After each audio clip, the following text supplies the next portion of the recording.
بسم اللہ الرحمن الرحیم۔ السلام علیکم۔ سین سٹوری کے دیکھنے والوں کو خوش آمدید۔ دوستو، اگر آپ نے ہمارے چینل سین سٹوری کو سبسکرائب نہیں کیا تو سبسکرائب کر لیں، شکریہ۔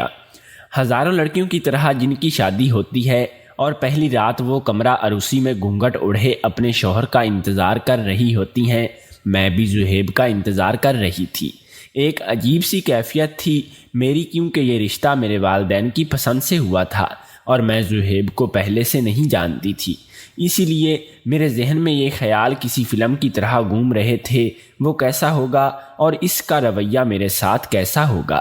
ان سب سوچوں میں گم بیٹھی، پتہ بھی نہ چلا کہ رات کے 10 بج گئے۔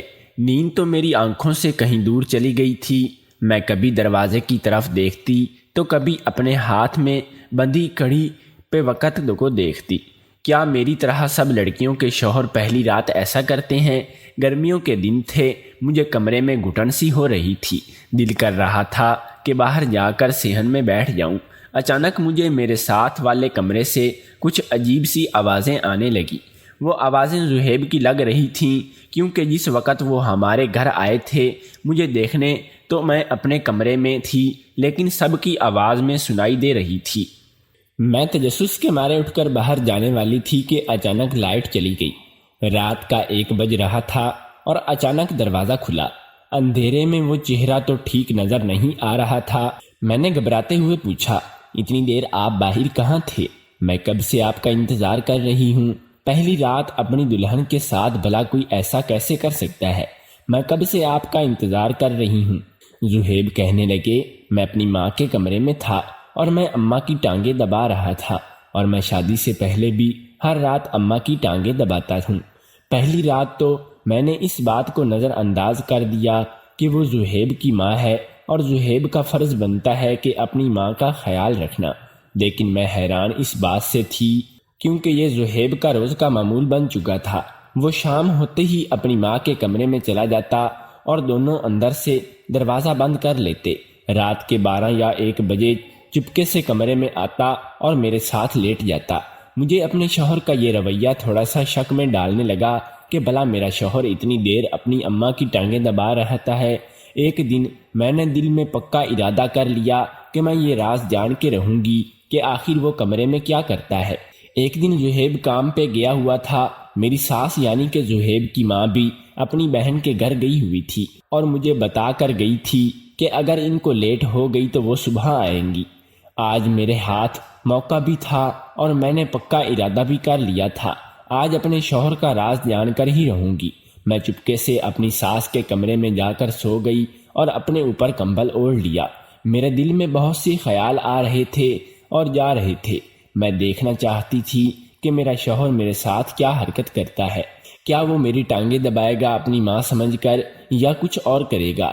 اچانک کمرے کا دروازہ کھلا، وہ اندر آیا اور اس نے آتے ہی میرے ساتھ، میرا نام ارم ہے لیکن پیار سے سب مجھے شہزادی کہتے تھے۔ میری عمر ویسے تو 15 سال ہے، لیکن لمبے قد اور جسامت سے میں 21 سال کی لگتی ہوں۔ میں پنجاب کے ایک شہر راولپنڈی کی رہنے والی ہوں۔ میں کئی لڑکیوں کی طرح بہت امیر یا گاڑی اور بنگلہ رکھنے والی گھر پیدا نہیں، بلکہ میں بہت ہی غریب گھرانے سے پیدا ہوئی تھی۔ میرا کوئی بھی بھائی نہیں تھا۔ ہم 3 بہنیں تھیں۔ مجھ سے بڑی میری 2 بہنیں جن کا نام پروین اور راشدہ تھا۔ وہ میری سگی بہنیں نہیں تھیں، کیونکہ شادی ہوئی تو اللہ تعالیٰ نے اس بیوی سے ان کو 2 بیٹیاں عطا کی، لیکن آنے والے وقت کے بارے میں کون جان سکتا ہے۔ کوئی سالوں بعد ابا کی پہلی بیوی کا انتقال ہو گیا، کیونکہ ان کو ایک بیماری تھی اور وہ اس بیماری میں بالکل ختم ہو چکی تھی۔ ابا کو بیٹے کی خواہش تھی کہ ان کا بھی کوئی بیٹا ہو۔ پہلی بیوی تو اب اس دنیا میں نہیں رہی تھی، اس لیے بیٹے کی خواہش نے ابا کو دوسری شادی کرنے پر مجبور کر دیا۔ اب آپ نے دوسری شادی کی اور شادی کے 1 سال بعد میں نے جنم لیا۔ جب ماں حاملہ ہوئی تو میرا ابا بہت خوش تھا اور یہی کہتا رہتا تھا کہ اللہ تعالیٰ مجھے بیٹا دے گا، لیکن ان کا چہرہ اس دن مرجھا گیا جب بیٹے کی جگہ بیٹی پیدا ہوئی۔ ابا نے اس بات کو اتنا دل پر لیا کہ وہ بھی چارپائی پر جا لگے اور فالج کی بیماری میں مبتلا ہو گئے۔ ہم اتنے امیر تو نہ تھے کہ کوئی نہ کوئی کماتا ہم کو گھر بیٹھے ہی سب کچھ ملتا رہتا۔ نہ ہی آج کی دنیا میں کوئی اتنا اچھا انسان ہے جو دوسروں کی مدد کرے۔ میری دونوں سوتیلی بہنوں کی شادی اس وقت ہو گئی تھی جب ابا بالکل ٹھیک تھے اور وہ اپنے گھر بار والی تھی۔ وہ دونوں سال میں بھی کبھی ایک بار ہمارے گھر کا چکر لگا لیتی، ورنہ کبھی نہیں آتی تھی۔ میں بھی اس وقت بہت چھوٹی عمر میں تھی۔ اماں بہت پریشان تھی کیونکہ ہمیں 2 وقت کی روٹی بھی بڑی مشکل سے نصیب ہوتی تھی۔ اماں ہر وقت یہی سوچتی اور کہتی رہتی کہ کاش میرا کوئی بیٹا ہوتا تو آج گھر کا بوجھ اٹھا لیتا۔ ہمارے گھر میں فاقوں کی نوبت آ گئی تھی۔ مجبوراً میری اماں لوگوں کے گھروں کی صفائیاں کرتی اور ان کے برتن دھونا، جھاڑو لگانا، یہ سب کام کر کے میری ماں ہمارا پیٹ کے بعد میٹرک پالتی۔ یہ سب کام کر کے اماں ہمارا پیٹ پالتی۔ مجھے پڑھنے کا بہت شوق تھا، لیکن میں نے بھی سکول چھوڑ دیا کیونکہ اس سے آگے پڑھنا ہمارے بس کی بات نہ تھی۔ اتنے پیسے نہیں تھے کہ کتابیں خریدی جا سکیں۔ اماں کام پہ چلی جاتی اور میں سارا دن گھر کے کام کاج کرتی، اور کبھی کبھی تو امی مجھے اپنے ساتھ کام پر لے جاتی۔ میں نے اپنا بچپن ایسے ہی گزارا۔ میں ایک بہت ہی پیاری، نرم اور نازک لڑکی تھی، دودھیا رنگ، چھوٹے سرخ اور پار ایک نہایت ہی اچھی صورت رکھنے والی۔ جب کبھی میں اپنی اماں کے ساتھ کہیں باہر جاتی، بازار کی طرف چلی جاتی، تو لوگ اکثر مجھے دیکھ کر میری امی کو یہی کہتے تھے کہ یہ تو آپ لوگوں کی بچی لگتی ہی نہیں، یہ تو چینی لڑکیوں کی طرح لگتی ہے، کیونکہ میری آنکھیں اور رنگت چینی لڑکیوں کی طرح تھی۔ کیا ہی وہ دن تھے، تب میری عمر 16 سال تھی۔ میں ابھی اور پڑھنا چاہتی تھی، لیکن جب گھر کی طرف دیکھتی تو مجھے اپنی ماں کی طرف دیکھ کے دکھ ہوتا تھا۔ وہ کیسے ہمارا پیٹ پال رہی تھی، کس طرح وہ اتنی مشکل سے ابو کی دوائیوں کا خرچہ اٹھاتی۔ میں تو کبھی کبھی روتی تھی کہ اللہ نے ہمیں کیسی زندگی دی ہے، میری ماں کی کیا نصیب لکھے ہیں۔ اللہ کو ذرا ترس نہیں آیا میری ماں کے مقدر لکھتے وقت؟ میں تو کبھی کبھی یہ بھی سوچتی تھی کہ کاش اللہ مجھے لڑکا بنا کے بھیج دیتا، میں اپنی ماں باپ کا اس بڑھاپے میں کچھ آسرا بن جاتی۔ لیکن خیر، سوچنے کا تو کچھ بھی سوچا جا سکتا تھا، لیکن ہوتا وہی ہے جو اللہ کی رضا میں ہو۔ میں اپنی ماں کی زندگی بتا رہی تھی کہ میری ماں نے کس طرح مشکلات میں مجھے پالا اور ابا کا خیال رکھا، لیکن سب سچ کہ ان کی زندگی مجھ سے بہت اچھی تھی۔ جو زندگی میں اب گزار رہی ہوں، کوئی اس کا تصور بھی نہیں کر سکتا۔ اگر آپ بھی میری زندگی کے بارے میں جانیں گے تو آپ بھی یہی کہیں گے کہ کیا اللہ کسی کے ایسے نصیب بھی لکھ سکتا ہے؟ میری جیسی زندگی تو خدا کسی دشمن کو بھی نہ دے۔ میں اپنی داستان کہاں سے شروع کروں؟ الفاظ ہی نہیں ہے میرے پاس۔ خدارا ایسی زندگی کبھی کسی کو مت دینا، ہر آنکھ اشک بار ہو جائے گی۔ میری داستان سن کے یہ ان دنوں کی بات ہے جب میں 21 سال کی تھی تو میرے لیے بہت رشتے آ رہے تھے، لیکن امی ابھی شادی نہیں کرنا چاہتی تھی کیونکہ ہمارے پاس نہ تو اتنے پیسے تھے کہ امی مجھے جہیز دے پاتی اور شادی پہ ہونے والا خرچہ اٹھا پاتی۔ جو رشتہ میرے لیے آتا امی منع کر دیتی۔ ایک دن ایسا رشتہ میرے لیے آیا کہ امی نے جھٹ سے ہاں کر دی۔ میں حیران تھی کہ امی ایسا کیوں کر رہی ہیں۔ جب میں نے امی سے پوچھا تو امی نے بتایا کہ کوئی زہیب نام کا لڑکا ہے، بہت اچھا لڑکا ہے، میری ایک دوست کے جاننے والوں میں سے ہے۔ اس نے بتایا کہ لڑکا ایک ہی ہے، اس کا کوئی بھائی نہیں ہے، 2 بہنیں ہیں جن کی شادی ہو چکی ہے اور وہ اپنے علیحدہ گھر میں رہتی ہیں۔ اگر ان میں تمہاری شادی ہو جائے، بس اتنی سی ہی امید ہے کہ تم بہت خوش رہو گی۔ لڑکے کی اپنی کپڑے کی دکان ہے اور اچھا کھا کما سکتا ہے، اسی لیے کسی چیز کی کمی نہیں ہونے دے گا۔ اچھے لوگ ہیں، دیکھے بالے ہیں، مجھے تو اچھے لگے ہیں، باقی تم بتا دو تمہارا کیا خیال ہے۔ میں بھی سن کے خوش ہو گئی کہ شاید میری قسمت بدلنے والا کوئی آ گیا ہے۔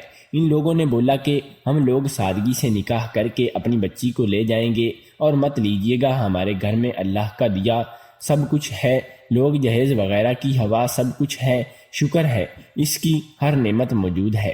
میری امی ابو اس بات سے بہت خوش تھے کہ شکر ہے ان لوگوں نے جہیز نہیں مانگا، اگر مانگ لیتے تو ہم کدھر جاتے، کہاں سے پورا کرتے۔ خیر، اس بات پر تو میں خود بھی بہت راضی تھی۔ میرا رشتہ پکا ہو گیا اور نکاح کے لیے ان لوگوں نے صرف 1 ہفتہ دیا۔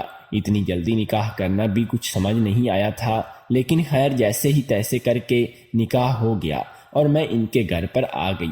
گھر خوبصورت تھا، 3 منزلہ گھر، بار بل لگا ہوا تھا۔ میں دیکھ کر ایک لمحے کے لیے تو حیرت میں آ گئی۔ جب اپنے کمرے میں آئی تو وہ بھی اچھا سجایا ہوا تھا۔ مجھے ایک لمحے کے لیے اپنی قسمت پر یقین نہیں آ رہا تھا کہ میری قسمت بھی اس طرح اچھی ہو سکتی تھی۔ میری قسمت اتنی خراب کیوں لکھی ہے؟ لیکن شاید اللہ کو مجھ پر ترس آ گیا تھا اور مجھ پر رحم کر دیا۔ زہیب بہت اچھے انسان تھے اور سب سے بڑی بات میری ساس بہت اچھی تھی، مجھ سے بہت پیار کرتی تھی۔ شادی کے پہلے دن ہی جب گھر میں آئے تو ساس نے مجھ سے میٹھی کھیر کی فرمائش کر دی۔ مجھے اماں نے ہر چیز بنانا سکھائی ہوئی تھی، اس لیے میں کھیر بنا دی۔ میری ساس اور میرے شوہر نے بہت ہی تعریفیں کی، جسے سن کر مجھے بہت اچھا لگا۔ شادی کو اتنی دیر ہو چکی تھی کہ آج تک میری ساس ہی میرے بہت سارے کام کر کے دیتی تھی۔ میرے کپڑے دھوتی، کمرے کی صفائی کرتی، کھانا بناتی۔ میں مہارانیوں کی طرح عیش کر رہی تھی۔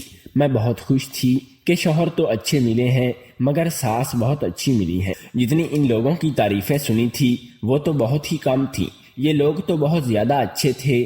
میں بہت ہی خوش تھی، لیکن ایک بات ساس کی بہت عجیب تھی۔ وہ صبح جب میرے شوہر اپنے کمرے میں چلے جاتے تو تھوڑی دیر میں میری ساس بھی بنا بتائے ہی چلی جاتی۔ کچھ دن میں نے کوئی سوال نہیں کیا، لیکن ان کا روز کا معمول دیکھ کر میں خود پریشان ہو گئی تھی کہ آخر یہ کہاں جاتی ہیں۔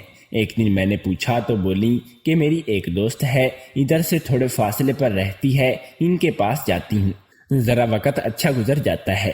میں نے بھی ان کی اس بات پر یقین کر لیا۔ اب میں ان سے بالکل نہیں پوچھتی تھی کہ وہ کہاں سے آتی ہیں۔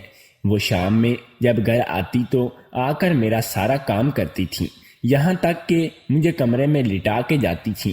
بہت پیار کرتی تھی مجھ سے، مجھے ماں کی کمی محسوس نہ ہونے دیتی۔ وقت ایسے ہی گزرتا گیا اور ایک دن آیا جب مجھے پتہ چلا کہ میں ماں بننے والی ہوں۔ میں بہت خوش تھی، میرے شوہر بھی بہت خوش ہوئے اور وہ سب سے بڑھ کر میری ساس بہت خوش ہوئی تھی۔ انہوں نے میرا بڑا خیال رکھا، مجھے کبھی کسی چیز کی کمی محسوس نہیں ہونے دی کہ میری ماں میرے پاس نہیں ہے۔ میری ماں سے بڑھ کر وہ مجھ سے پیار کرتی تھیں، میرا سارا کام کرتی تھیں، اور تو اور مجھے رات میں کھانا کھلا کے دودھ کا گلاس بھر کے پلا کے پھر جا کے بیٹھ جاتی تھیں۔ جب تک میں نہیں سوتی تھی بیٹھی رہتی تھی، سر میں ہاتھ پھیرتی رہتی۔ ایک ماہ ہو گیا تھا، ایک دن اچانک میری طبیعت خراب ہو گئی۔ میرے شوہر مجھے ہسپتال لے کر بھاگے، وہاں ڈاکٹر نے چیک اپ کیا۔ اگلی بات جو ڈاکٹر نے انہیں بتائی سن کر میرے پیروں تلے سے زمین نکل گئی۔ طبیعت اتنی خراب ہو گئی تھی کہ مجھے اپنا بچہ کھونا پڑا۔ اس صدمے سے میں 1 ہفتہ بستر پر پڑی رہی۔ میرے شوہر نے مجھے بہت سنبھالا، بہت دلاسا دیا۔ میری ساس نے بہت کہا کہ اپنا خیال رکھو اور میرا خیال خود بھی رکھا۔ 1 ہفتے بعد میں واپس پہلے کی طرح زندگی کی طرف لوٹ آئی۔ وقت گزرتا گیا، میں اللہ سے بہت دعائیں کرتی کہ اللہ میری گود پھر سے ہری کر دے۔ میرے شوہر بھی مجھے بہت دلاسا دیتے تھے کہ اللہ رحمت سے نا امید نہیں ہوتے، اور ایک بار پھر اللہ نے میری دعا سن لی اور میں پھر سے حاملہ ہو گئی۔ میری خوشی کا تو کوئی ٹھکانہ ہی نہیں رہا تھا، اور اس بار پھر 2 ہفتے بعد ہی میرا حمل ضائع ہو گیا۔ لیکن حیران کن بات یہ تھی کہ میرے شوہر اور میری ساس کے رویے میں ذرا بھی تبدیلی نہیں آئی۔ ہر ساس کی طرح میری ساس نہیں تھی جو اپنی بہو کو طعنے دیتی۔ میں بہت ہی حیران اور پریشان تھی، لیکن بیمار بھی رہنے لگ پڑی، صرف یہ سوچ کر کہ میرے ساتھ یہ کیا ہو رہا ہے، اور ان سب کی محبت بھی میرے لیے کم نہیں ہو رہی تھی۔ 3-4 بار میں حاملہ ہو رہی تھی، لیکن ایسے ہی میرا حمل ہر دفعہ ضائع ہو جاتا تھا۔ اب میں ذہنی طور پر بیمار ہو چکی تھی، اتنی طبیعت ہر وقت خراب رہتی کہ کچھ سمجھ میں نہیں آتا کہ میرے ساتھ یہ کیا ہو رہا ہے۔ میرے شوہر مجھے ڈاکٹر کے پاس لے گئے اور انہوں نے کہا کہ اسے بہت بڑا مرض ہے۔ میری کیفیت پاگلوں کے جیسی ہو گئی تھی، کچھ سمجھ میں نہیں آتا تھا کہ میرے ساتھ کیا ہو گیا ہے اور کیوں ہو رہا ہے۔ کیا میری ساس میرا بڑا خیال رکھتی تھیں۔ اس دوران میرے ابو بھی اس دنیا سے چلے گئے۔ اب میری امی اکیلی پڑ گئی تھی، سب کچھ عجیب سا ہو گیا تھا، یہ دنیا خالی خالی ہونے لگی تھی۔ ایسا لگتا تھا کہ جتنی تیزی سے یہ خوشی کی لہر میری زندگی میں آئی تھی اتنی ہی تیزی سے میری زندگی سے جا رہی ہے۔ لیکن پھر ایک دن میری زندگی میں ایسا انکشاف آیا جس نے میری روح کو چیر کر رکھ دیا۔ وہ دن میرے لیے قیامت سے کم تکلیف دینا تھا، اور ایک دن میری آنکھوں سے سب پٹیاں اتر گئیں۔ جیسے ہی میں نے اپنے شوہر کو اپنی ساس سے باتیں کرتے سنا، میری آنکھوں اور کان ایک لمحہ کے لیے دیکھنے اور سننے کے قابل نہیں رہے تھے۔ ہوا کچھ یوں تھا کہ میری ساس روز کی طرح مجھے دودھ کا گلاس پلا کر سلا کے چلی جاتی تھی۔ میرے شوہر کا کام سے دیر سے گھر آتے تھے اور میری ساس ان کو کھانا وغیرہ خود ہی دے دیا کرتی تھی۔ شادی کے پہلے دن ہی آج تک یہی معمول تھا۔ اس دن بھی یہی ہوا۔ میں سو گئی تھی، اچانک میری پیاس سے آنکھ کھلی۔ میں پانی کے لیے کمرے میں باہر آئی، سر کو چکرا رہے تھے، پھر بھی چیزوں کو سہارا لے کر میں کچن میں آ گئی۔ پانی ڈالا اور کمرے میں آ رہی تھی کہ اچانک ہنسنے کی آوازیں آئیں۔ میرے کانوں میں پڑی آوازیں میری ساس کے کمرے سے آ رہی تھیں۔ میں کمرے کے پاس سے گئی اور کچھ سننا چاہا تو کمرے سے میرے شوہر کی بھی ہنسنے کی آوازیں آ رہی تھیں۔ میں نے سنا تو یہی غور کیا کہ ہاجرہ، جو میری ساس کا نام تھا، آہستہ بولو، ارم اٹھ جائے گی، تو آگے سے ہاجرہ کہتی کہ وہ نہیں اٹھنے والی ہے۔ میں نے نیند کی گولی دے کر اسے سلا دیا ہے، وہ صبح تک نہیں اٹھے گی۔ یہ سن کر تو دونوں پھر زور سے کہکے لگانے لگے۔ میں اتنی بات سنتے ہی گرنے والی تھی۔ مجھے اپنے کانوں پر یقین نہیں آ رہا تھا کہ آج تک میں نیند کی گولیاں کھاتی رہی ہوں۔ تبھی مجھے صبح سے پہلے ہوش نہیں آتا۔ میں صدمے میں تھی۔ یہ لوگ میرے ساتھ کیا کر رہے تھے؟ میں نے ان کی مزید باتیں سننے کی کوشش کی لیکن نہ سن سکی۔ اگلے دن میں نارمل اٹھی اور ان لوگوں کو شک نہ ہونے دیا کہ مجھے ان پر شک ہونے لگا ہے۔ دن ایسے ہی گزر گیا۔ رات آ گئی۔ میری ساس دوائی لے کے میرے کمرے میں آئی۔ میں نے ان کو دھیان بٹھتے ہوئے گولی چھپا دی اور ان کو محسوس کرایا کہ میں سو گئی ہوں۔ تھوڑی ہی دیر میں میری ساس اٹھی اور میں جلدی سے اپنے کمرے میں چلی گئی۔ جیسے ہی میرے شوہر آئے، وہ سیدھا ان کے کمرے میں چلے گئے۔ تھوڑی دیر بعد ان لوگوں کے ہنسنے کی آوازیں آنے لگیں۔ میں آہستہ سے اٹھی اور ان کے کمرے کے باہر کان لگا کر ان کی باتیں سننے لگی۔ آج جو میں نے سنا، کاش وہ کبھی نہ سنتی۔ میرے شوہر میری ساس یعنی کہ ہاجرہ سے یہ بات کر رہے تھے کہ ہاجرہ، مجھے لگتا ہے کہ یہ عورت بھی بچہ پیدا نہیں کر سکے گی۔ کیا فائدہ ہوا مجھے دوسری شادی کرنے کا؟ تم سے اولاد نہیں ہو سکتی تھی، اس لیے اس سے شادی کی تھی، لیکن یہ بھی اب کبھی ماں نہیں بن سکتی۔ اب میں کیا کروں؟ مجھے بچہ چاہیے اور ہر حال میں چاہیے۔ ہاجرہ بولی، ہاں، میں اپنے شوہر کی ایک اور اس سے بھی بڑی پیاری لڑکی سے شادی کراؤں گی، دیکھنا، اور وہ آپ کو بچہ ضرور دے گی۔ زہیب بولے، اس کا کیا کریں؟ ہاجرہ بولی، یہ ایسے ہی مر جائے گی۔ تو اس بات پر دونوں ہنس پڑے۔ یہ سب سننے کے بعد میرے تو پاؤں سے زمین ہی نکل گئی تھی۔ میں نے تو کبھی ایسا سوچا بھی نہیں تھا کہ جس عورت کو میں اپنی ماں کا درجہ دے رہی ہوں، وہ تو میرے شوہر کی پہلی بیوی ہے۔ یہ سب میرے ساتھ کیا ہو رہا تھا، کچھ پتہ بھی نہیں چل سکا تھا۔ میں جلد ہی اپنے کمرے میں بھاگ گئی اور کمرے کی کنڈی لگا کر رونے لگ گئی۔ میرے ساتھ ایسا کیوں ہوا ہے؟ میں نے ایسا کیا کیا تھا جس کے مجھے یہ سزا ملی تھی؟ خود پہ اب غصہ آ رہا تھا۔ سجدے میں گر پڑی، اللہ کے سامنے روتی۔ اب میں اپنی موت کو بہت ہی قریب دیکھ رہی تھی۔ دل میں خیال آیا کہ صبح زہیب کے کام پر جانے کے بعد ہاجرہ سے ایک بار پوچھوں گی تو صحیح کہ ان لوگوں نے میرے ساتھ ایسا کیوں کیا ہے۔ زندگی تو میری ختم ہی ہے، ایک بار ان سے جواب ضرور لوں گی۔ روتے روتے کب آنکھ لگ گئی پتہ ہی نہیں چلا۔ صبح جب میری آنکھ کھلی تو زہیب کام پر جا چکے تھے۔ میں اٹھی اور سیدھا ہاجرہ کے کمرے میں چلی گئی۔ ہاجرہ میری طرف دیکھ کر حیران رہ گئی کہ میں ایسے اس کے کمرے میں کیسے آئی ہوں۔ میں سیدھی اس کے قریب جا کے اس کا ہاتھ پکڑ کر بیٹھ گئی۔ ہاجرہ، تم نے میرے ساتھ ایسا کیوں کیا ہے؟ اتنا بڑا دھوکہ تم کیسے کر سکتی ہو؟ میرا یہ سوال ہاجرہ کو چونکا دینے والا تھا۔ جھٹکا لگا۔ اس وقت ہاجرہ اپنی اصلی حالت میں آ گئی اور بولی، تمہاری اب ہمیں ضرورت نہیں ہے، میں بچہ پیدا نہیں کر سکتی، اسی لیے میں نے اور زہیب میں مل کر یہ سب کیا ہے۔ لیکن میں یہ بھی نہیں چاہتی تھی کہ زہیب کبھی بھی بے اولاد ہو۔ میرے علاوہ کسی سے، اس لیے میں تمہارے بچے بھی مارتی رہی اور تمہیں ایسی دوائیاں دیتی رہی جس سے اب تم اندر سے بالکل خالی ہو گئی ہو۔ بہت جلد اب تم اوپر پہنچنے والی ہو۔ میں دودھ میں تم کو دوائی ملا کے دیتی تھی، دیکھو کیسا حال کر دیا ہے میں نے تمہارا۔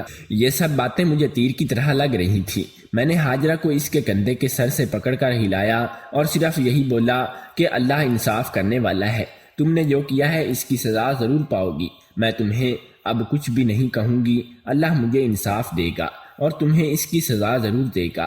میں اور وہ گھر چھوڑ کر آ گئی اپنی ماں کے پاس۔ تھوڑے دنوں کے بعد خبر آئی تھی کہ دونوں کی کار ایک ٹرک میں لگ گئی اور وہ دونوں ہی مر گئے ہیں۔ اللہ کی لاٹھی بے آواز ہے، میں بھی آپ اپنی اس زندگی کے آخری دن ہی گن رہی تھی۔ کیا میں نے اللہ کے اوپر فیصلہ چھوڑ کر صحیح کیا؟ کچھ دنوں کے بعد میری ماں بھی مجھے چھوڑ کر اس دنیا سے چلی گئی۔ میں ایک ہسپتال میں صفائی ستھرائی کا کام کرنے لگی، جہاں سے مجھے کچھ پیسے ملتے اور میں اپنا پیٹ پال رہی تھی۔ اسی ہسپتال میں ایک لڑکا جو مالی کا کام کرتا تھا، اس کا بھی دنیا میں کوئی نہیں تھا۔ اس کی پہلی بیوی مر چکی تھی اور اس میں اس کی کوئی اولاد نہیں تھی۔ وہ مجھ سے ہر وقت باتیں کرتا رہتا اور اس کی باتوں سے مجھے کچھ خاص محسوس ہوتا۔ وہ مجھے ہر وقت خوش رکھنے کی کوشش کرتا۔ اس کا نام علی تھا اور علی کے ساتھ وقت گزرتے ہوئے مجھے ایسا لگ رہا تھا کہ زندگی پھر سے حسین ہے۔ ایک دن علی نے میرے دل کی بات کر دی۔ اس نے مجھے پرپوز کیا۔ ہم دونوں نے کورٹ میرج کر لی۔ علی کا گھرانہ بڑا تو نہ تھا، لیکن 2 کمرے تھے اور بہت ہی اچھے تھے۔ وہ مجھ سے بہت پیار کرتا تھا۔ علی نے بہت سے ڈاکٹروں سے میرا علاج کروایا اور آخر کار میں پھر سے امید سے ہو گئی تھی۔ کچھ مہینوں کے بعد ہمارے گھر چاند سا بیٹا پیدا ہوا۔ آج مجھے دنیا کی ہر خوشی مل گئی تھی، لیکن زہیب کی باتیں مجھے آج بھی بہتے مان کر پائی تھی۔ میں ان کا انتخاب یونیورسٹی میں ایم فل کر رہے ہیں، ہم سے بہت خوش ہیں۔